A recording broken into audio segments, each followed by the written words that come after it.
छगन भुजबळांच्या समता परिषदेच्या प्रमुख पदाधिकाऱ्यांची आज बैठक होते। सकाळी 10 वाजता मुंबईमधील एमईटी कॉलेजमध्ये या बैठकीचे आयोजन करण्यात आलेले आहे।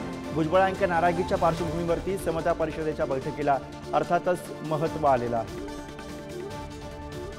समता परिषदेची मुंबईमध्ये होत असलेली ही बैठक प्रतिनिधी विक्रांत शिंदे सध्या मुंबईतून आपल्या सोबत आहेत। त्यांच्याकडून अधिक माहिती घेऊयात। विक्रांत, मागच्या काही दिवसांमध्ये छगन भुजबळ हे नाराज असल्याच्या चर्चा विरोधकांनी त्यांना बरंच यावरनं डिवचलेलं होतं। अशात आता समता परिषद ही बैठक घेते मुंबईमध्ये। काय महत्त्व आहे, काय नेमके मुद्दे या बैठकीमध्ये चर्चेमध्ये असू शकतात, काय बोललं जातं विक्रांत?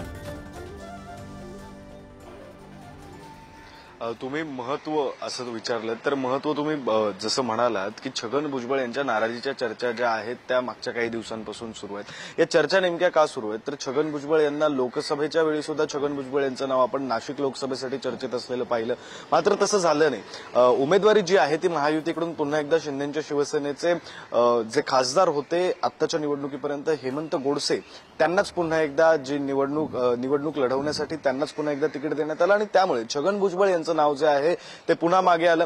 त्यानंतर आता राज्यसभेच्या वेळी खरं तर सुनेत्रा पवार यांना राज्यसभेचं तिकीट देण्यात आलं। सुनेत्रा पवार यांनी राज्यसभेचा अर्ज दाखल केला।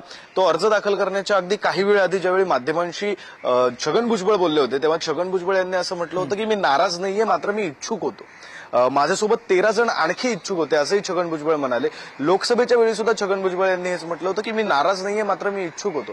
त्यामुळे ते नाराजी जरी स्पष्टपणे बोलून दाखवत नसले तरी ते इच्छुक होते, त्यांची इच्छा होती आणि त्यांची ती इच्छा 2 वेळा पक्षाकडून डावलली गेली, लोकसभेच्या वेळेस आणि त्यानंतर आता राज्यसभेच्या वेळेस। आणि याच अनुषंगानं खरं तर विरोधक काहीशी त्या प्रकारची टीका करताना आपल्याला पाहायला मिळतात आणि त्यामुळेच आज ही जी समता परिषदेची बैठक होते त्या बैठकीला जास्त महत्त्व प्राप्त झालंय असं आपण म्हणू शकतोय।